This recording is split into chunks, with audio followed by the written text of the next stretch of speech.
नगरपालिका निवडणुकांमध्ये पैशाचा भरमसाठ वापर झाल्याचं पाहायला मिळालं. त्याच्या प्रकारचे व्हिडिओ देखील समोर आलेले आहेत.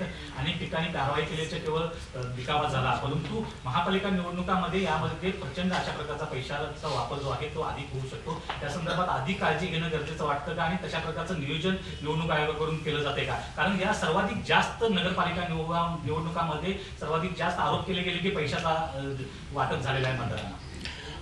नगरपरिषद नगरपंचायतीमध्ये साधारणतः ॲक्च्युली ज्या आपण काळजी घेतली होती त्याप्रमाणेच महानगरपालिकेच्या इलेक्शनमध्ये पण आपल्याकडे flying squad, static surveillance team आणि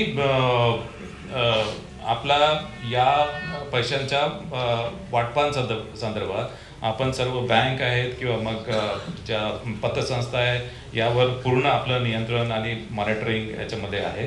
आणि या संदर्भात नगरपरिषद नगरपंचायती संदर्भात ॲक्च्युली अराउंड 2.5 कोटी यामध्ये हस्तगत जप्तसुद्धा करण्यात आले होते. आणि त्या संदर्भात संबंधितांविरुद्ध कारवाईसुद्धा करण्यात आली आहे. इन्कम टॅक्स डिपार्टमेंटकडे केस देण्यात आली, काही ठिकाणी गुन्हेसुद्धा दाखल करण्यात आले. आणि यावर आणि विशेष करून एअरपोर्ट आणि बस स्टेशन आणि रेल्वे स्टेशन यावर सुद्धा आपलं त्याच्यामध्ये पथक राहणार आहे. एक minute while taking these actions against तुम्ही म्हणतात सध्या मनीच्या युजसाठी, but the political party guys have been claiming against each other की the use of money was so blatant. काही ठिकाणी 5,000 पर वोट, 10,000 वोट, 15,000 वोट हे सगळं तिथे विजिबल आहे. तुमच्या मशिनरीला काही दिसलं नाही. What is the identification? ह्या संदर्भात तुम्ही काय मेजर्स घेतलेले आहेत का? हे जे तुम्ही सांगताय ते सगळे नुसते टोटल आहेत की 2.5 कोटीचं फक्त हे झालं, पण this is the money being circulated there. ते कॅन्डिडेट सांगतायत स्वतः. तर त्या संदर्भात is there any kind of a mechanism? आता नगरपरिषद नगरपंचायतीच्या बाबतीत आचारसंहिता भंगाच्या एकूण 29 तक्रारी आपल्याकडे आलेल्या होत्या. त्यापैकी 11 तक्रारी निकाली निघालेल्या आहे. 18 तक्रारी संदर्भात चौकशी सुरू आहे. आणि विशेष करून मी तुम्हाला सांगितलं की जी ॲक्च्युली पैसे जे आहेत पैसे संदर्भात 3,04,74,110 ही रक्कम जप्त करण्यात आली. त्यामध्ये इन्व्हेस्टिगेशनसुद्धा झालं आहे. आणि मद्य वाटपाच्या संदर्भात 1,46,144 लिटर मद्य आणि अंमली पदार्थ हे जप्त केले आहे. आणि याशिवाय 4 तलवारी, 2 गुप्ती व 2 चाकू देखील जप्त केलेले आहे. अशाच प्रकारची उपाययोजना आपण महानगरपालिकेच्या आपण निवडणुकीमध्ये करणार आहोत. Election Commission is in hurry to conduct the election, and Shiv Sena UBT sent you a letter today, and they are mentioning that such action raised doubt about the credibility of the election process. What will be your answer on that? No, actually, basically, we have assessed everything. We have assessed the manpower requirement.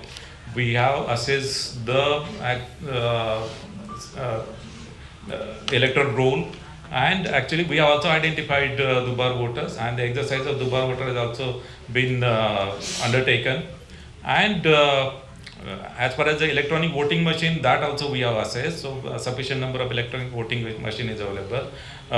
Error-free electoral roll is there. And we have to conduct these elections under any circumstances before 31st January as per Honorable Supreme Court mandate. So actually, basically, all the preparations for the elections are there. And when we were ready for the election, then only we have declared the elections. On the app and the voting site that you mentioned, the website in which anomalies will be regularized, or what are the steps that are being taken to delete these anomalies? See, actually, as far as the Dubar voters are concerned, number one, like actually, whichever voters which are marked as Dubar and the double star has been marked, so these voters are contacted by the municipal commissioner and their officers and staff. And actually, option has been taken from the voter in which polling station he will vote. And accordingly it is marked in the electoral roll, and in other polling stations where his name is appearing, so there also it is marked so that he will vote at a particular polling station.